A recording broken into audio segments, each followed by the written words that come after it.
good morning to everyone. A very warm welcome to our online symposium on connecting peripheries.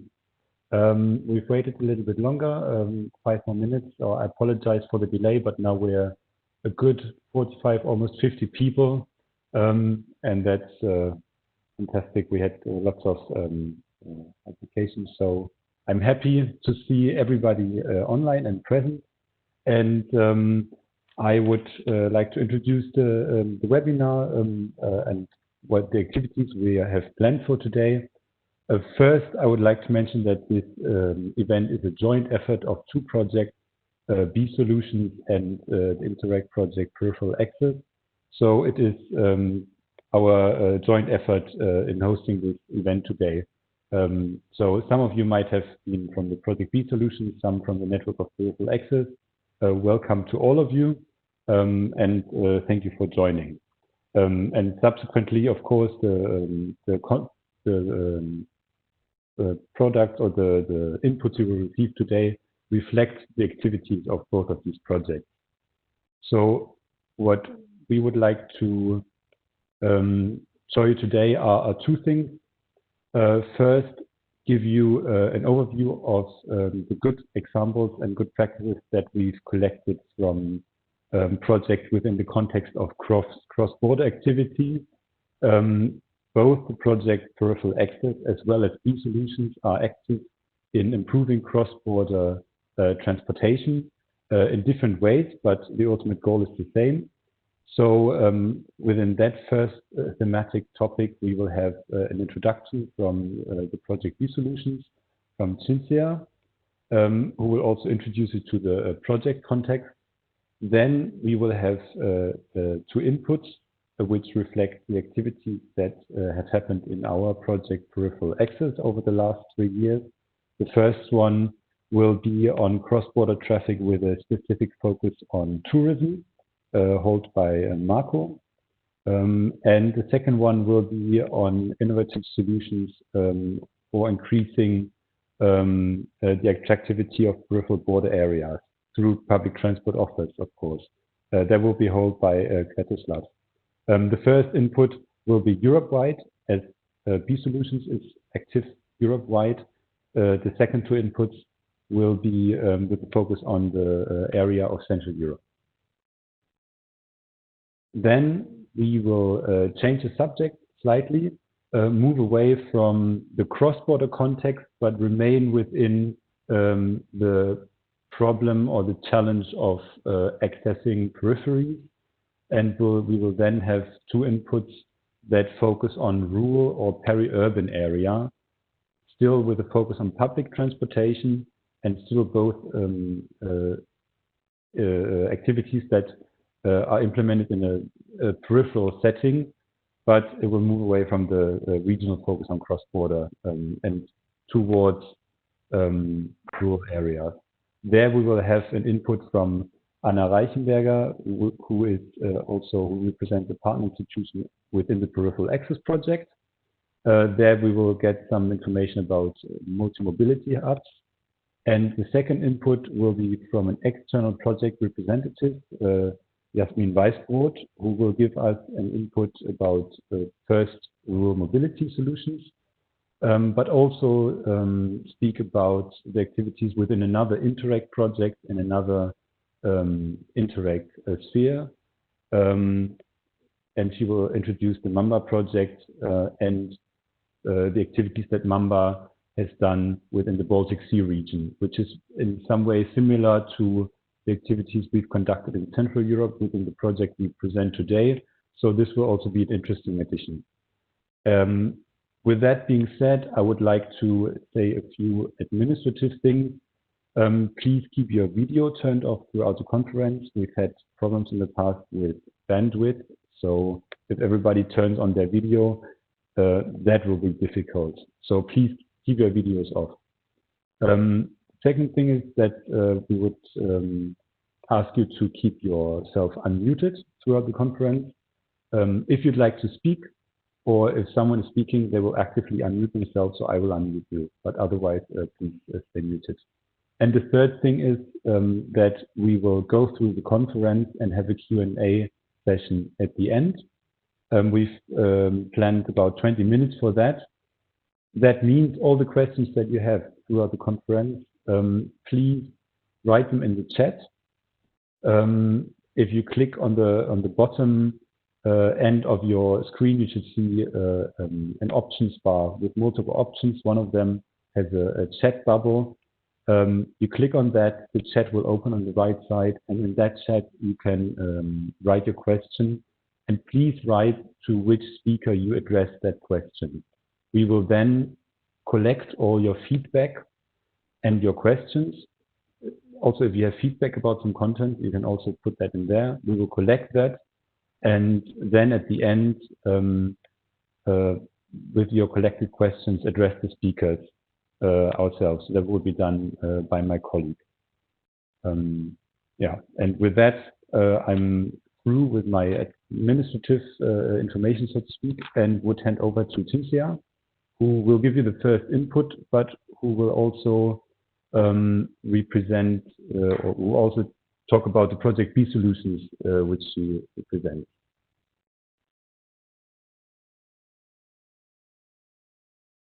Okay, good morning, everyone. I hope you can hear me well, and I'll take it for granted. Okay, sorry, my name is Cinzia. I'm working at the Association of European Border Regions, an NGO representing border regions and cross-border regions from all over Europe, whose aim is to represent the needs of border regions and also raising awareness of these specific needs. It's my pleasure to introduce today's online conference, Connecting Peripheries, and I would like to thank the colleagues at the German Association of Housing, Urban and Spatial Development, in German DV, for this opportunity today. In the last 2 years, we have been contributing, today we'll contribute by bringing the knowledge that we have gained in the last 2 years with the project B Solutions, with which we have collected information on legal obstacles to cross-border transport projects, among others, that local actors across Europe face. And most of all, most importantly, also what possible solutions there are for this to overcome such obstacles. AEBR, the Association of European Border Regions, implements the initiative B Solution since 2018, and in the last 2 years we have gathered information on various obstacles and solutions to cross-border cooperation. The solution is an initiative promoted by the European Commission to solve legal and administrative obstacles along EU internal borders, which you will be able to see in the next slide what I'm talking exactly about. This solution is not only focusing on transport. Transport is one of the many fields that we have been focusing on. But here today, of course, we are going to focus specifically on transport. So I actually studied myself in Gorizia, a city on the border in Italy, on the border with Slovenia. To go from Gorizia to Slovenia's capital city, Ljubljana, by car is a little over 1 hour. By train, it takes between 4 to 8 hours, depending on how lucky you are. And we are talking here today not of a problem of a bunch of students, but we are talking actually about a problem that almost 1/3 of European citizens are facing, as actually almost 30% of Europeans live in border regions in Europe, and they do have to face specific obstacles that are actually a clear break to the development of border regions. In this context, the solution has been launched in 2018, as I was saying before, in order to help local and regional authorities to overcome these obstacles. The European Commission and AEBR have been implementing the initiative B Solution with the aim to identify and promote sustainable methods of resolving border obstacles, as I said before, specifically of an administrative or legal nature. this solution is an action that has been launched in consequence of the communication boosting growth and cohesion in EU border regions that has been adopted by the European Commission in 2017. Specifically here, we can see the Commission has been, among others, addressing specifically also transport, as this is one of the fields that is most important in order to allow for border regions to achieve better development opportunities. Here in this communication, the Commission has been stating that transport is recognized to be one of the key fields, and most of all that it's important to improve the connections in border regions, as these often lack, are insufficient, or of very low quality, not enough to respond to the needs of the 30% citizens living in border regions. So through these solutions, we have been collecting. Oh, sorry. No, yeah, I'm right. Through these solutions, we have been collecting information from different kind of stakeholders all over Europe. As I said, specifically in this case, specifically on transport. We have seen different kind of obstacles. For example, the obstacle often concerns the setup of a bus line between border regions on different sides of the border, but also the use of air quality certificates, so-called vignettes. Another obstacle has been in setting up projects to shift to maritime transport instead of road transport to try to reduce traffic roads. Other problems concerns the train interoperability and the full exploitation of infrastructures. Building permission for pieces of infrastructure has been highlighted as a problem in a border region, and also the creation of e-bike infrastructure, for example.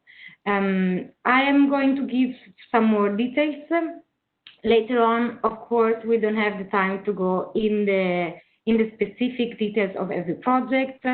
You will see, eventually you will have access to the presentation. Every title is actually connected to the Futurium platform of the European Commission, and you will be able to read full reports of the participants to the solution, so you will actually be able to access all the details.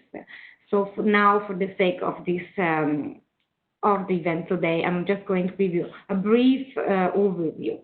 And these obstacles that we are seeing here are already showing actually how important it is for border regions to be able to connect cities, for example, or to have hubs that are serving not only one part of the border but also the whole cross-border regions.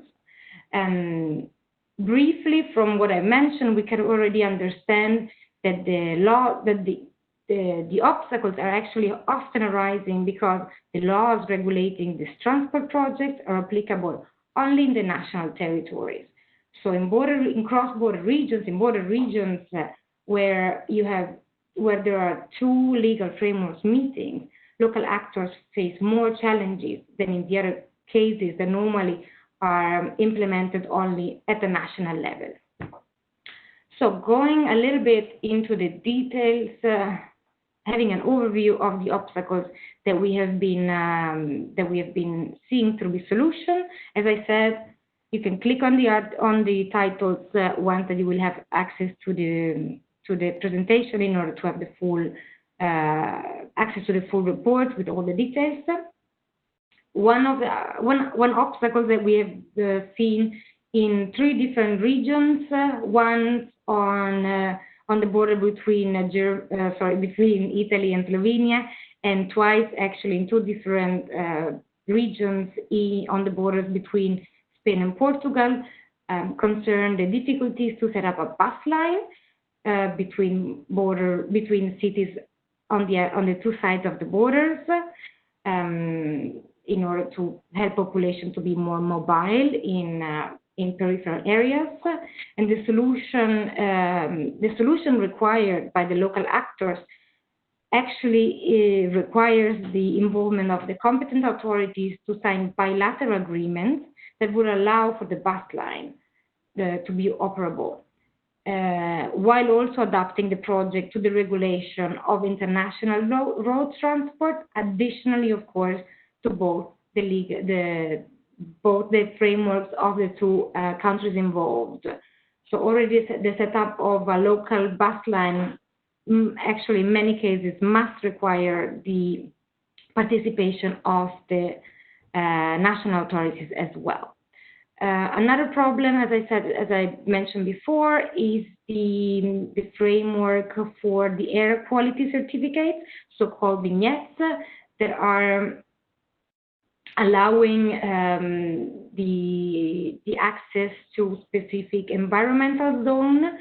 The air quality certificates, though, are regulated at the national level. So citizens, in this case, for example, from the German living in the cross-border area between France and Germany, often must have two different certificates on their cars in order to have access to cities in Germany and or in France because of the non-mutual recognition of the two of the certificates. One solution in this case would be, for example, the amendment of the national laws in both countries in order to introduce the mutual recognition, so that the police in France can actually allow German cars with the German vignette to also access environmental zones in France, and opposite, of course, or also to introduce an exception for citizens in border regions, allowing them therefore to use their own vignettes. However, again, both the solution would require the amendment to the change of national laws. So national authorities would need to be integrated as well in the solution. In the French Riviera between France and Italy, the Chamber of Commerce have been proposing, in order to try to decrease road traffic that is very, very high due to the many commuters in the area. They've been proposing to set up a maritime transport that would go from France to Italy possibly. However, it has been very difficult to understand how to proceed at all, which legal framework to apply, who has the competencies to do so. And in fact, through the solutions, it became clear that the municipalities in France do not have the legal competencies to manage a project that would go beyond the national borders. So again, an amendment of the national laws of France will be necessary in order to implement this project as well. Eventually, also, it would be important to set up European mechanisms. For example, I'm going a bit technical here for those of you that are not so European savvy, so to say, a European grouping of territorial cooperation, which are structures put in place thanks to the European Union in order to help harmonization and cross-border and the management of cross-border projects in a specific body area. And this would be quite important as well to help the setup of such a project, especially for the coordination of the management.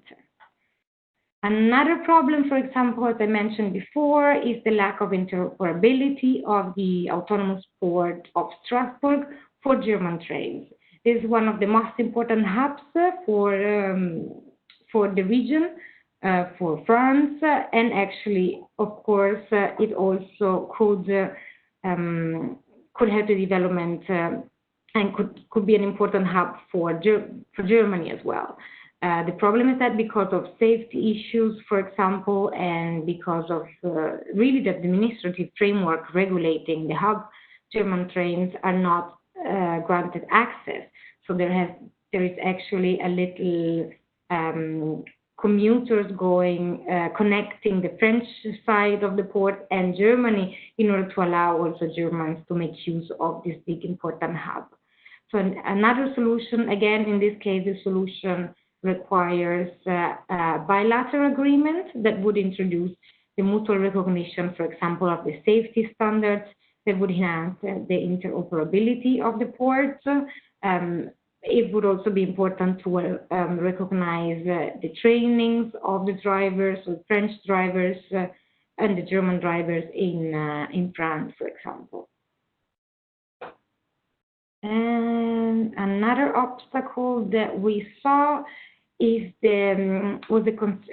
concerns the construction of a trilateral bridge in the Euroregion NISA on the border between Czech Republic, Germany, and Poland, where since years local stakeholders, local actors have been trying to build a bridge, recognizing also the importance of connections beyond the river. However, it has been impossible. It has not been easy to build it because of building permissions, because of the certificates, the recognition, most of all, of the engineering diplomas of the engineering team who has the permission to build the bridge. This was very simply put the obstacle. A solution found in this case would be again a signing of the joint agreement in respect of the project that would clearly define who has the competencies to build, to design as an engineer, so who has the authorization and who is recognized as an authority in order to build the bridge, using, of course, a team of the three different countries involved in this case. Lastly, we have a similar project between, a similar obstacle between Belgium and Germany, where in Belgium, the Ministry of the German-speaking community wanted to set up an infrastructure for e-bikes, following the example of the close-by city Aachen. However, it was not clear to the local administration who wanted to introduce this project how to utilize the German company, because the German company has the authorization to implement the project in Germany, but of course not in Belgium, because the private laws regulating it would be different. So the solution found was indeed to go through the internationalization process of the German company providing the infrastructure in order to make sure to ensure compliance with the Belgian laws. And this, I think, shows very well what the difficulties are that border regions have to face if for a difference of 20 kilometers, a company has to go through an internationalization process in order to be able to set up their project. So these are some of the obstacles and the solutions that we have been finding throughout the 2 years of implementation of the solution. And so what is important for the local actors? What are the lessons learned that we have seen through this exercise? Well, key success factors include an analysis of the local transportation needs, which is a very normal process, as most of you know. However, of course, in border regions, in order to have a successful implementation of the project, the analysis must take into consideration both realities on both sides of the borders. It's very important that there is coordination between the actors involved on both levels, so the involvement of both sides of the border would be very important. Often it's necessary to have the pre-validation of the local public transportation plans by national authorities for the reasons I think that were quite clearly outlined in the cases. So we have seen that very often, in order to proceed, local actors must have the approval and engagement, of course, as well, of national or regional authorities. It's important as well that the procedure necessary for the implementation are validated by the competent authorities in both the countries involved. So it would be important to, as I said before, involve basically not only one competent authorities in one country, but immediately from the very beginning, both of them, in order to make sure that to be able to implement the project on both sides of the border. Finally, it's also very important to engage, which is kind of on the same pace. It's important to involve a working group from both or all sides of the borders.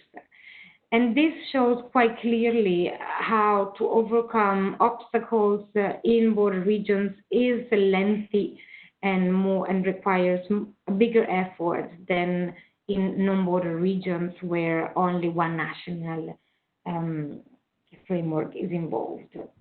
On the other hand, I think it's important also to show that is indeed possible. So just recapping briefly, I think it's important, we have seen how important it is for border regions to also have the support of different actors at different levels. So in order to implement projects in border regions for cross-border transport projects, plans, it's important to have the engagement of competent actors at the local, at the regional, and often at the national level. It's important to develop tailored actions. So often in the border regions, we are talking about patchwork solution because you have to think more freely, more creatively about solutions that could actually be molded on the basis of the solution at the border, of the situation at the border, which is different, requires more of a network than is the case in regions not at the borders. It's important as well to put in place tools that can stabilize the proposed solution in the longer term to make sure that the change of a government on the one side of the border doesn't imply the end of the project, of the cross-border project. This is an extra step that is actually very important for border regions as well. It's important to have a favorable legal framework that will enable local actors to operate cross-border transports, also when they are beyond the competencies of local administration, as usually is the case. And therefore, it's important to have the support of the national authorities. In that sense, we are always pleading for a good communication channel between border regions and national authorities in order to be able to set up such complicated projects. To conclude very briefly, I would like to present a positive obstacle that has a positive example that we had through the solutions.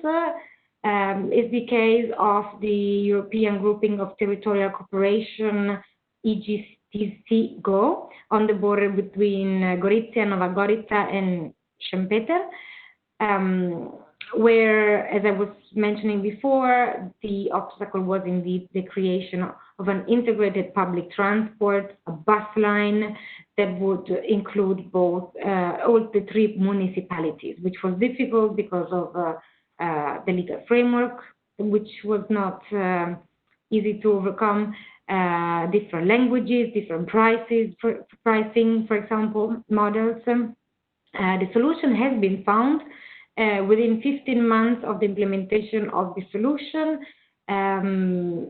The actors have been able to prepare a bilateral cooperation agreement that would enable the setup of the cross-border bus line.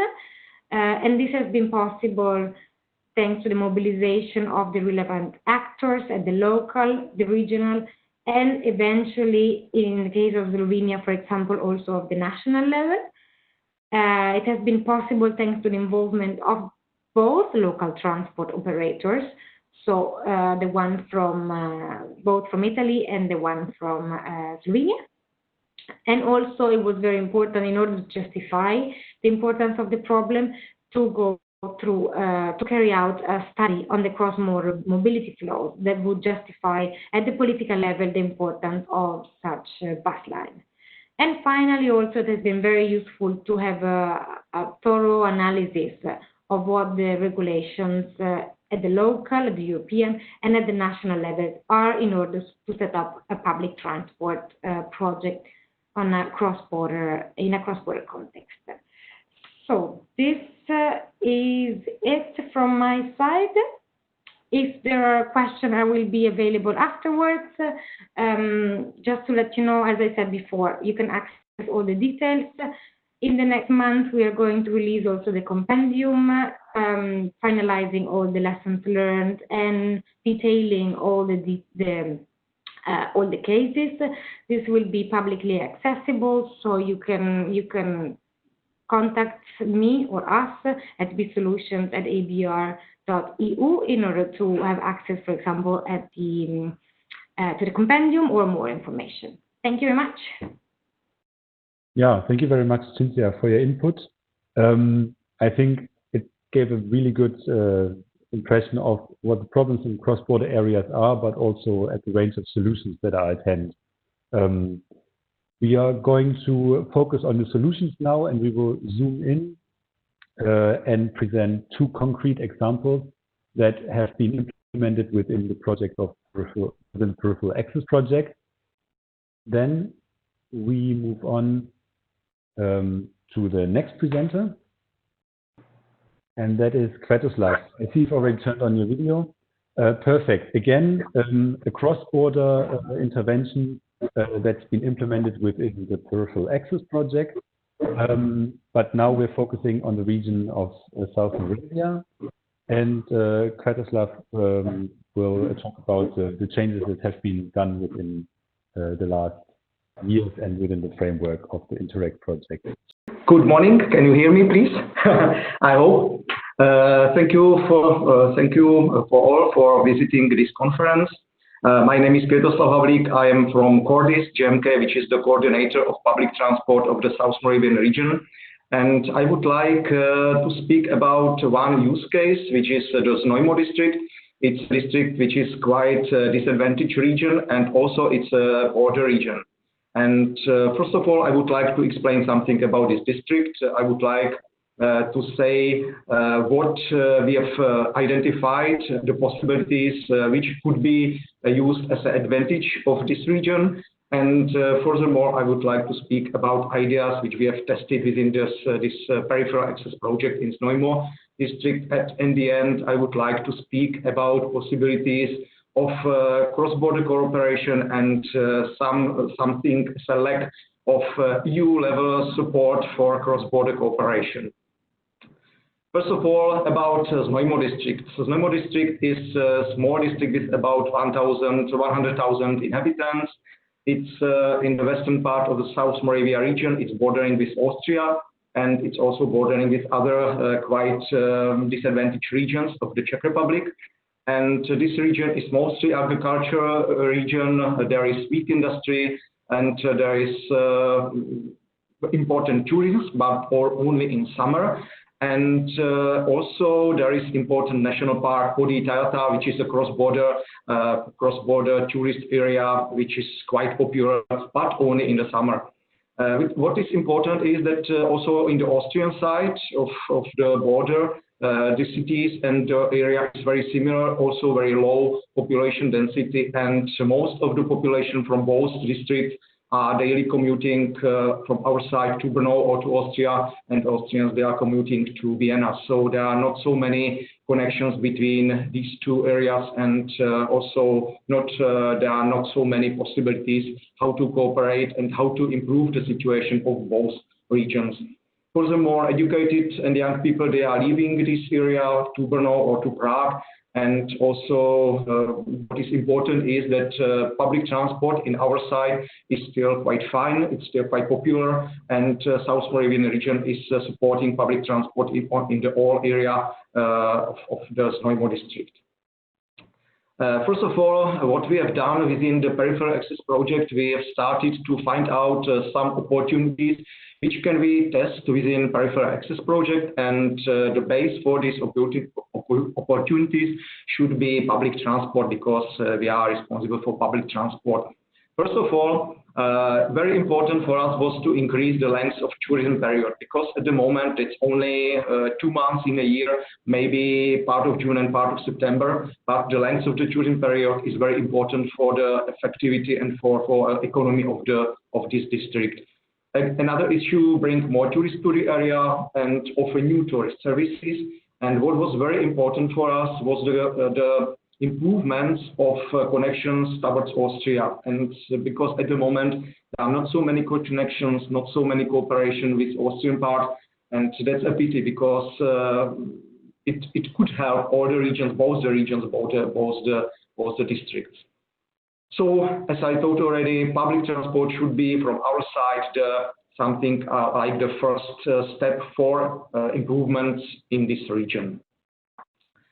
What we have done within Peripheral Access project, there are maybe 5, 6 new implementations, new activities. First of all was the cycle buses connection between Brno and this area. Brno is the capital of the region and the main city, and there are many tourists which are commuting quite often to Znojmo district, to the national park, and also to the lake, which is close to the national park. And we have thought what to do for them, and we offered a new cycle buses service. Cycle buses, it means that there is a direct bus going to Brno to that area, and it has a trailer which is for 20 bikes. And these cycle buses are working during from Easter until the end of September, and they are operating every weekend, twice a day. And this service is quite popular and quite highly accepted by the audience.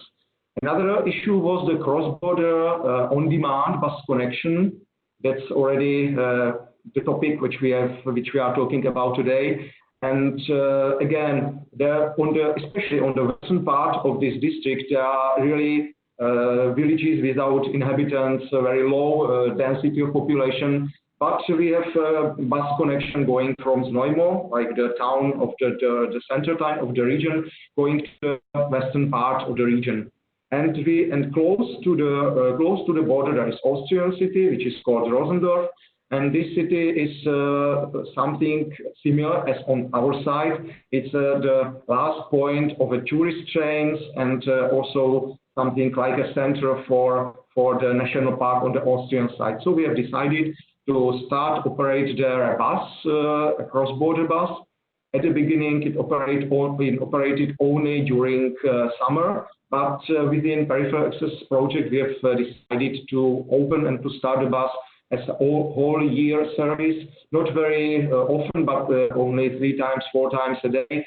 But for us, it's not the reason to have more passengers, to have many passengers there. But for us, it's something as a starting point for cross-border cooperation on a tourist, based on the tourists, and also the possibility how to connect these two, I can say, lost areas on the western part, far from all capitals and far from all important cities.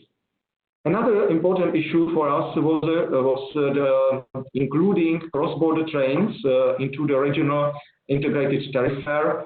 It was our for a long time plan. We asked for that more than 10 years, but finally, thanks to the Peripheral Access project, we were successful. And at the moment, there is a direct connection between Znojmo, Rec, which is Austrian city, and Vienna. And in these trains between Rec and Znojmo, there are our tickets accepted.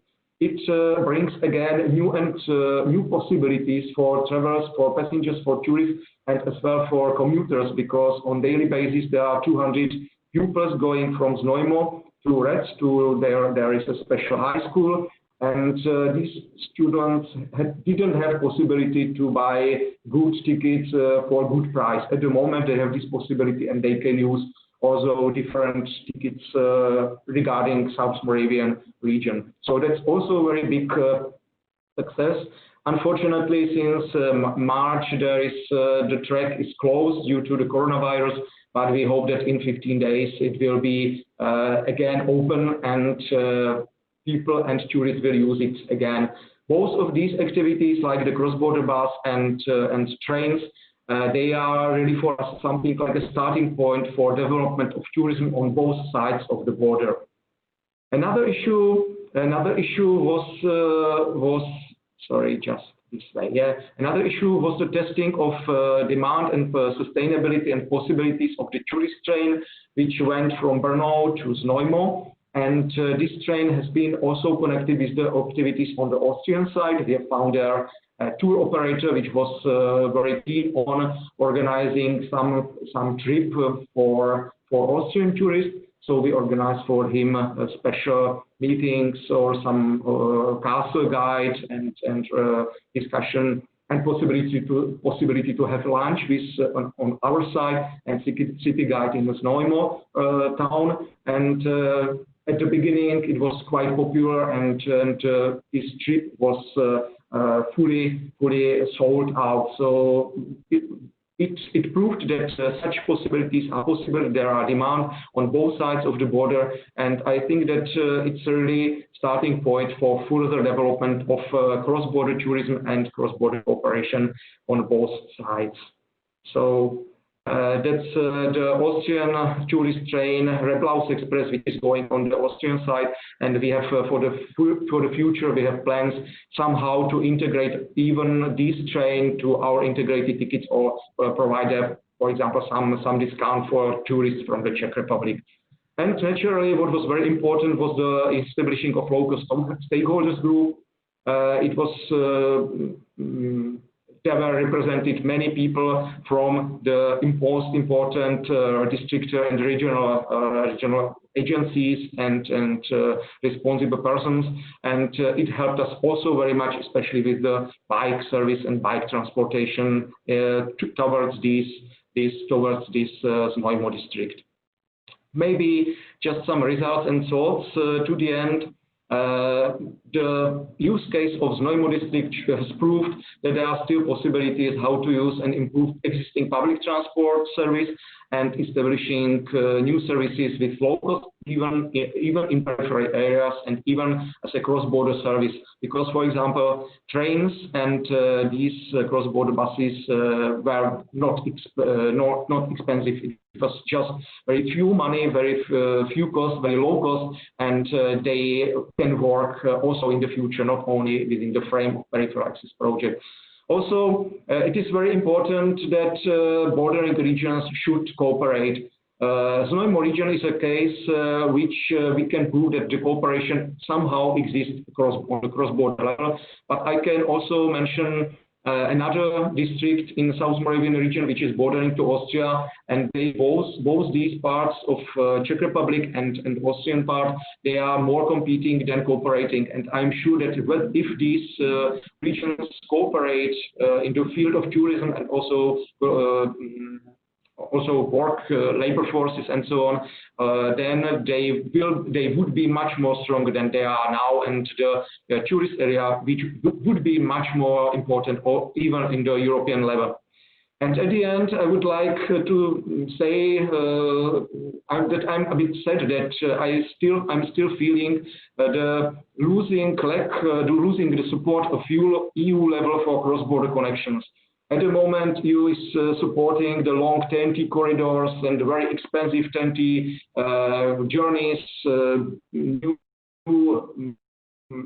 construction works and so on. But I feel that EU level is still more and more missing the support for short and very cheap cross-border connections, not only by public transport, but also for establishing new tracks, new roads, new small roads, which lead cross-border. And that's a pity at the moment.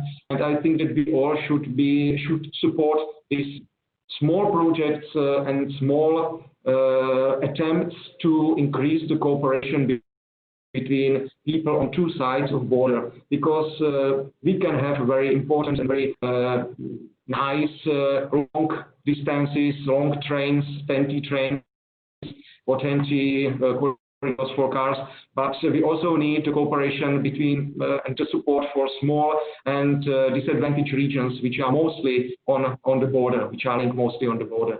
Thank you for your attention. That's all from my side. Yeah, thank you very much, Kretoslav.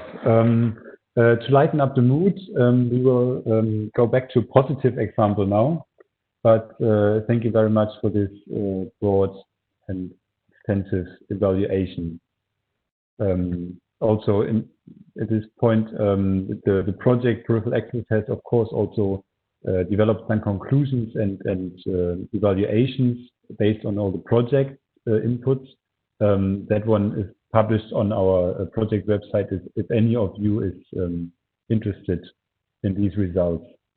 They mirror what Kretoslav has expressed here, but they also go beyond that and also tackle other regions and contexts. Now I would like to hand over to Marco again. So hello again. I apologize for the problems.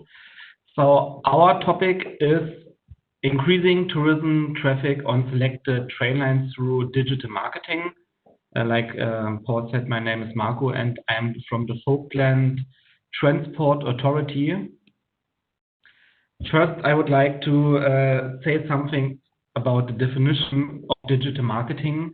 Digital marketing encompasses the planning, the implementation, and the control of all marketing tasks during digital, that means computer-based systems or tools. So there are a couple of tourism traffic things going on the project route called Elstertalbahn in the Falkland. We have day tourism to the Czech Republic, hiking tourism, many cycle tourists in our region. There are excursions for several days thanks to the ZVV overnight package. That means you can book overnight stays at the ZVV, and when you go on hiking or something, they bring your luggage to the next hotel or apartment. And there are regular steam locomotive rides on the Elstertalbahn, like last year on Easter.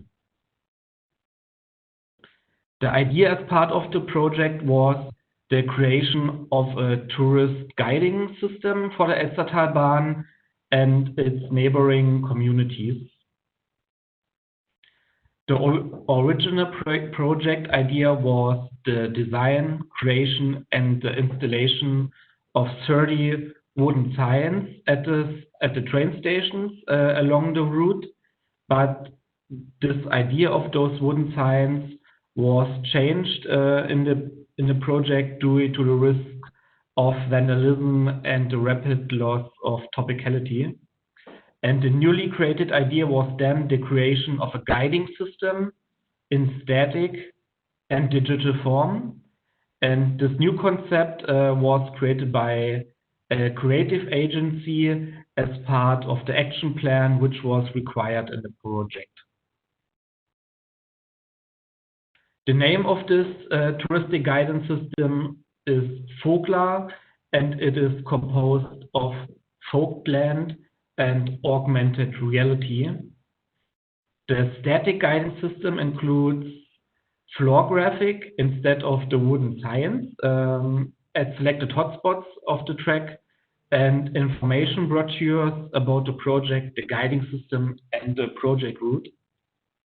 The digital guiding system includes the website elstertalbahn.de, and the access is via QR codes on the floor graphics or the browser on the computer or your mobile device. And the other part of the digital guiding system is the app Fogla, which can be scanned through the floor graphics. And on the bottom, you can see on the right, this is the logo of the app. There are many applications of this guiding system. The classic way, like in newspaper articles, daily newspapers, we had ads as prints, and of course, like I said, the brochure. The name of the brochure is Adventure Elstertalbahn.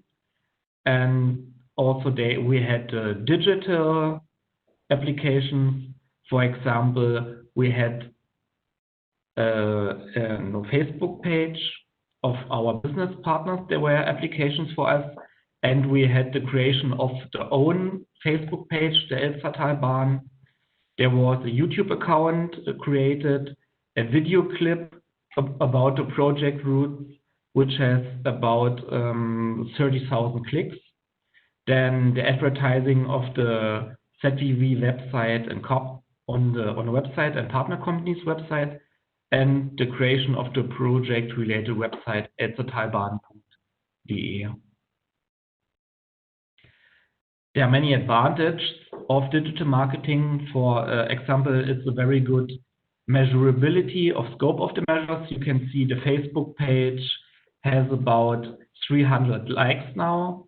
The YouTube video has about 32,000 clicks, and the website until now about 650 visits. And on the bottom you can see the Facebook page, Elstertalbahn, das Vogtland erfahren, which was created by me and a colleague. Oh, okay. Of course, we have been analyzed the behavior of passenger numbers in the course of the project. There's a slight increase in the passenger numbers. A possible reason can be the targeted application of the routes over the entire project period, because there was no specific application of the routes before the project was started. You can see there are total entries on the right side from about 450,000 entries to 460,000 entries, so it's a slight increase. But there were many problems on the route last year.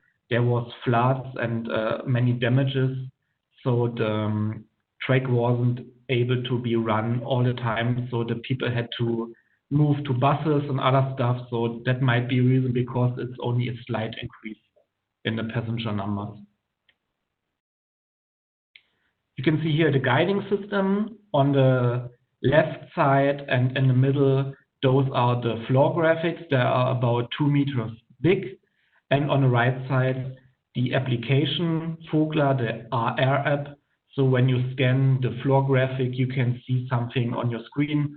For example, a moving logo, or when you scan the floor graphic in the middle, the green one, there will be a game you can play. There's another sign in the wood. You can also scan this. When you scan this sign, you will see a bird moving and sitting on the sign. So every floor graphic has its own design. So on every floor graphic, you see something else in the augmented reality app. We also had YouTube contributions. On the bottom, our own YouTube video, and on the top, a YouTube video report about the track from a local TV channel. Yeah, that's it. Thank you very much. Yeah, thank you very much, Marco. I'd like to stress that, or what I really like about this project, your project, is that you said there was a change from initial idea to what we currently do, but actually that's the innovative part, that now you can replicate it as far and as endless as you want, because this access point is centralized and you can replicate very easily the access points all over the route or all over the network, yet you can have very local, individual, site-specific adaptations to the digital solution. So that's the the real innovative element, and that's what I really like about this intervention. So yeah, thank you for the presentation.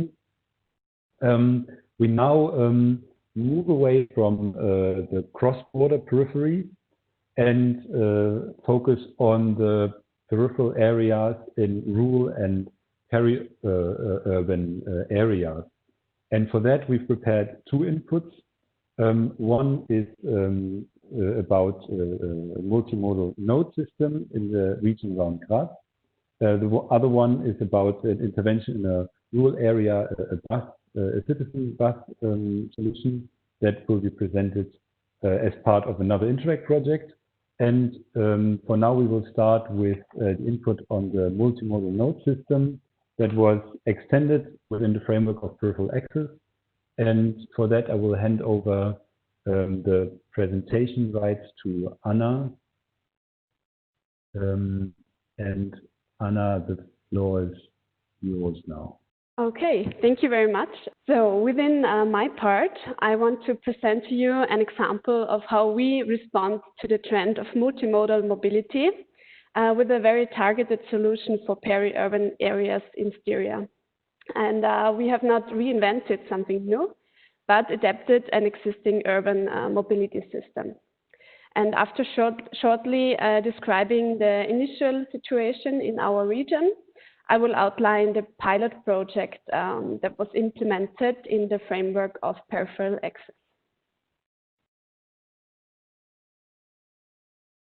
So as regional management, we are responsible for the metropolitan area of Styria.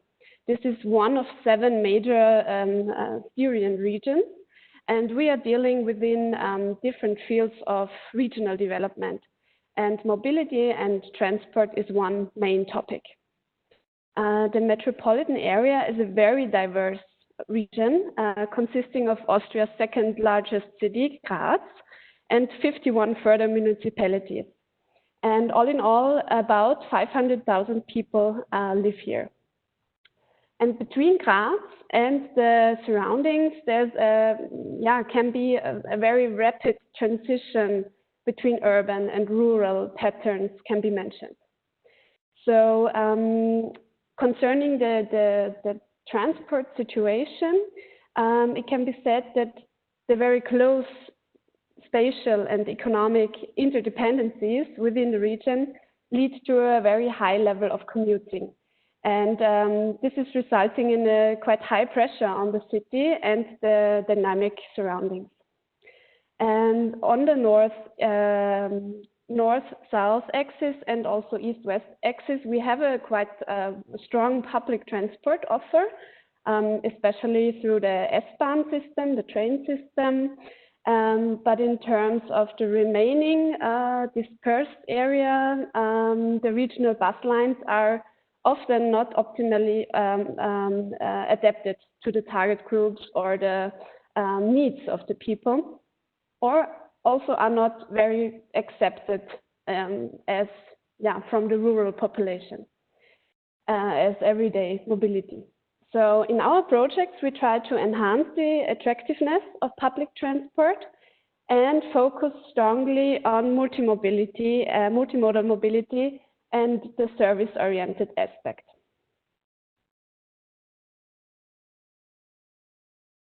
And therefore, we work very close together with the city of Graz and its public transport operator, the Holding Graz.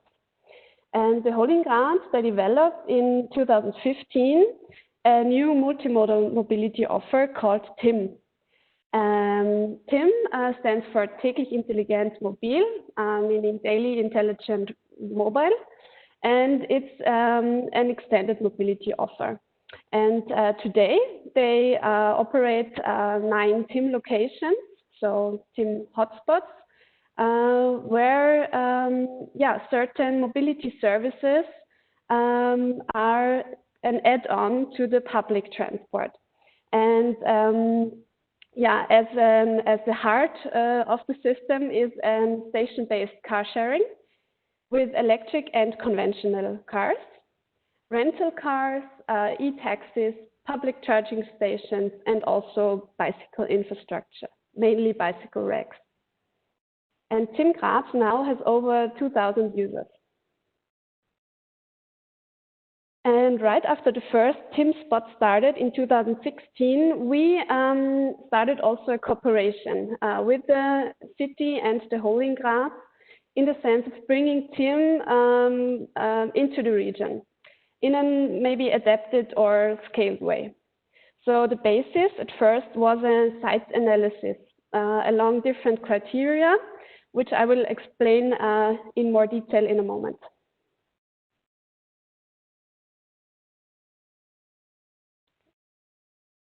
So also for peri-urban towns and municipalities, the objective of TIM is to complement public transport with additional mobility services, raise the accessibility of central and also decentralized locations within the region and beyond, and always with the sense of counteracting the dependence of the private car or at least the second or third car in rural areas.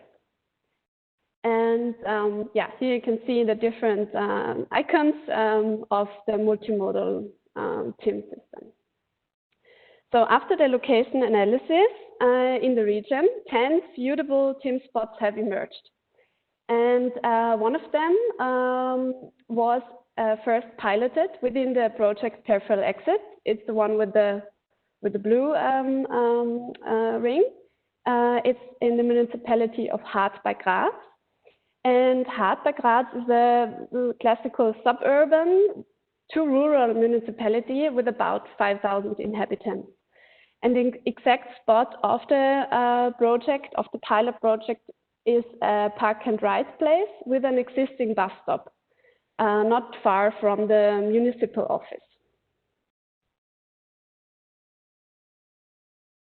But what exactly did we pay attention on when choosing the location?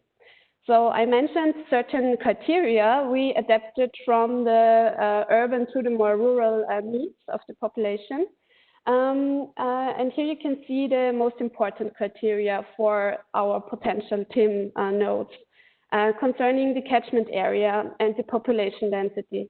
So it is very important that the spot is accessible by as many residents as possible on foot or by bike. And so therefore a certain population density is necessary. Also very important is the public transport connection, because it's kind of the backbone of the system, public transport. We also had to consider the topography, the infrastructure in general. Is the spot visible? Is it public accessible?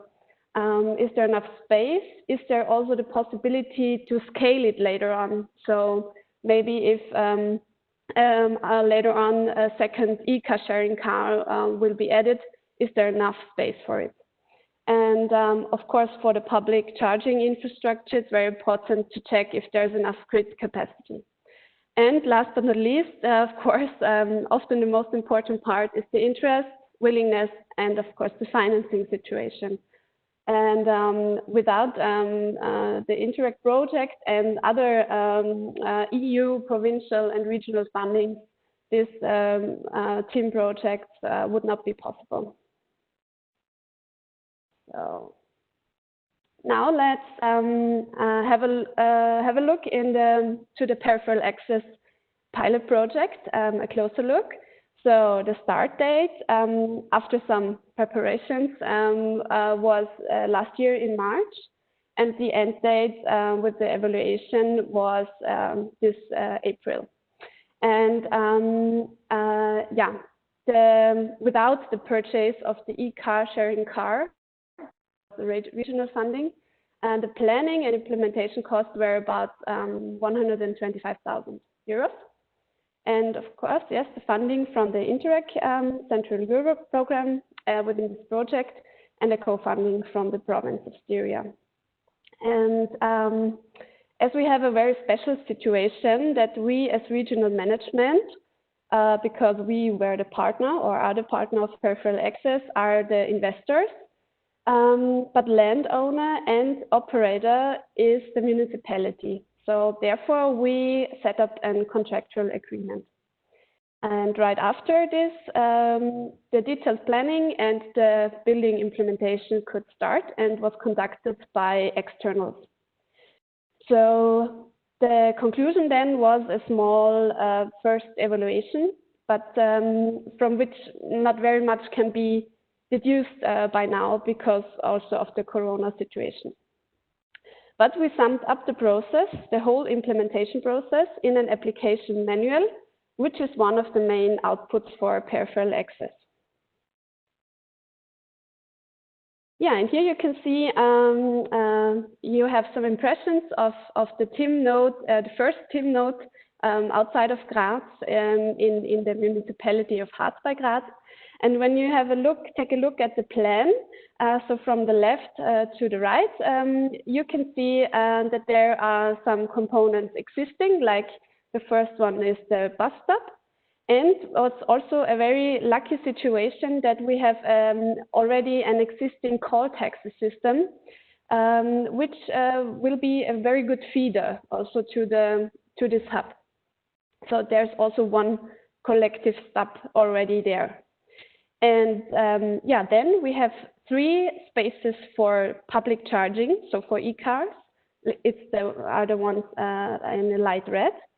Then comes the e-car sharing space. So the municipality therefore decided to go with the Renault Zoe. And we have then a big roofed bicycle station with some service tools and also small lockers for helmets, for example. So these are then the new components implemented. Yeah, and as I told before, many more TIM spots will follow Harz bei Graz, from which we could learn a lot. And the advantage of this regional approach is the creation of synergies through the regionalization of multimodal nodes, and also that the standardized umbrella brand TIM strengthens the awareness among the population and acts as a multiplier. Because TIM is already implemented in Graz since 4 years now, and the awareness level in the region is very high as far as this is concerned. And of course, all TIM nodes will have a common booking and administration platform with the same appearance, also for Graz and the regional spots. And so these spots are connected. If you are a user in Graz, you can also use the service in the region, and the other way around. And the users get a TIM card, and besides that you can open and close the e-car sharing car with this card, it enables also further functions, maybe in the future, like the annual public transport pass, or also the connection with the call taxi, or other municipal services maybe. And this is also a direction we think of at the moment, and it goes very strongly in this direction of mobility as a service. And yeah, I hope I could give you some impressions of our TIM project within Peripheral Access, and thank you for the attention. Yeah, thank you very much, Anna, for your input. We're now moving to a different regional context, a little bit more rural, with a slightly different approach, yet in its goal very similar, which is to serve people in rural areas with sufficient mobility and to offer sufficient mobility solutions. But the next example will show that these solutions can be very different. In this case, we're talking about people-to-people services, so something that, compared to the previous example, is not offered by a public transport company, and it is therefore operated very differently. So Jasmin Weißbrot will tell us now what the differences are, what the general framework is in which this people-to-people solution has been developed in a county close to Cuxhaven in North Germany. And she will also speak about the general project framework which was behind this specific intervention, which is another Interact project in a different cooperation space. So we will also hear something about that. And I now hand over to Yasmin. Thank you, Paul. I would also like to welcome you to this presentation. How Paul told you, my name is Yasmin Weißbrot. I'm from Germany, from the county of Cuxhaven in Lower Saxony. I'm working as project coordinator for public transport services and under the title Tomorrow's Rural Mobility, introducing the MAMBA project and people-to-people mobility solutions, I will tell you something about the MAMBA project and our pilot. At first, I will show you a little bit about the MAMBA project, like challenge, aim, work, and output. And in the second part, I present our pilot project called Mobine. The MAMBA project. MAMBA, what is it? MAMBA stands for Maximizing Mobility and Accessibility for Services in Rural Areas of the Baltic Sea region. The project started in June 2017 and it will end in September 2020. Later you find a link how you can get all information about the project and an invitation to the final conference. Back to the slides. The total budget is 3.5 million euros and 2.7 million euro of them are paid by EFRA. In the picture, you see the Baltic Sea region, 15 partners from Germany, Sweden, Latvia, Finland, Denmark and Poland are included in the MAMBA project. The challenge for rural areas are the decreasing and aging population. Reduced accessibility of services that depend on mobility like home care or home deliveries is a problem too. The aim of the MAMBA project is to promoting sustainable people-to-service and service-to-people mobility solutions in rural areas. Maximize mobility and accessibility of services in rural regions while involving users on the project is an important way to achieve the aims. For example, through improved integration of the existing mobility structures with innovative mobility solutions like citizen buses, transport on demand, and ride-sharing applications. MAMBA, work and output. Just an overview of our work. We evaluate and transfer concepts for mobility solutions. We had many seminars and international exchange about all our problems and our work.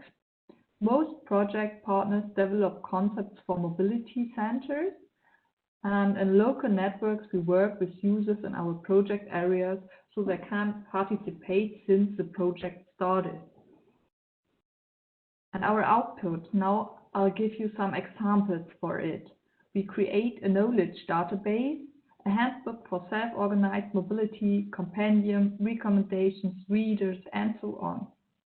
Surveys were carried out on social, cultural, legal, and economic framework conditions for successful mobility pilots. And hopefully some sustainable mobility centers and pilot projects in every rural area that has participated in the MAMBA project have emerged. Our pilot, the Mobine, is one of them. And now I will tell you what it is. Mobine. Mobine stands for Mobility in Neuenwalde. Neuenwalde is a village where the pilot was founded. The idea was to create a rural car sharing service like a village car, an association or corporate-based car sharing service with a voluntary shuttle service to increase access to and from rural areas with decreasing population density. The service should work as a complement to other public transport offers, for example, to better connect to existing public transport structures such as regional buses or trains. In the village, there are no direct regional bus or train lines, so you must take this village car to come to the place where they start or stop. In the long term, it is an aim that uses abandonment of the second or third car by families in favor of the common vehicle. The bundling of trips should also serve to achieve the higher goal. The overarching goal of all projects is to reduce CO2 emissions. On the picture, you see on the right side the county of Cuxhaven. In the county of Cuxhaven, we had a population density of 96 inhabitants per square kilometer in September 2019. In the middle of the slide, you can see a small map of where the village and where the parking location of the car is. In January 2019, the village Neuenwalde had about 1,800 inhabitants. Here you see the car. It is a battery electric vehicle with 7 seats. To put it in a nutshell, the village car is for everybody because of the voluntary driving service. But to operate, you need a dedicated voluntary association. Booking is via an online platform. It can be used privately or as a group. The car introduced and officially put into operation on 24th August 2019. Since last summer, the average data per month are 9 rides, 25 people and 412 kilometers. So an average ride is with 3 people for 46 kilometers. Sorry. So there's still capacity available. More advertising is needed. Perhaps actions could make the MAMBA more popular. The rethink in our minds has to take place. Unfortunately, this takes time. But the statistics are before the COVID-19 virus shut down. So no one can tell us what will happen after this time. We hope the MAMBA come back to this data and more people use our village car after this. If you would like to see more about MAMBA and all other pilot projects, please visit the MAMBA homepage. If you want to see more about our MAMBA, our pilot project, you can also visit the Spatial homepage you see here on the slide. And now, as promised at the beginning of the presentation, the invitation to our MAMBA final conference on the 3rd, 10th and 7th of September. Digital seminars will be held under the title No Future for Rural Europe, Breaking the Vicious Circle with Successful Mobility and Accessibility Ideas. If you are interested, please save the date and register online. I would appreciate your participation. Finally, you will now see my contact details. Thank you very much for listening, and please feel free to ask all kinds of questions. Otherwise, I say goodbye and give back to Paul. Thank you, Jasmin, for the input. I think it was really interesting to see which kinds of options are available and attend.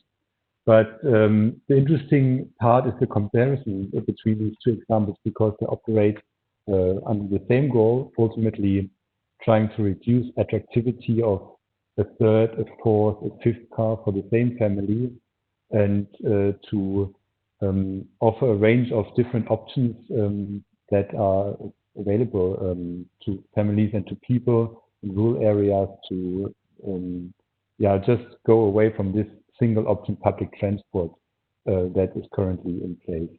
And as you saw from these two presentations, the ways to get there are very different. They always depend on the regional context in which the solutions or the interventions operate. But within this broad spectrum, there are really different, yet in all cases, successful solutions at hand. So I think the comparison between these two examples was very good. Thank you for your inputs to the presenter. If there are questions afterwards, if you would like some material, some documentation, feel free to write us. You can contact make contact through the email addresses that from which you got the invitations to this event. You will find the documentation online on the website within a few weeks. Of course, the next, as you've seen, the next conference is already announced. So there's feel free to participate in that. Have a look at the results that we will share, and there's still a lot to do, as we've all seen from today's examples. But way it's going in the right direction. So I hope you took something home from this event. Thank you, and yeah, have a good day and all the best to all of you. Thank you.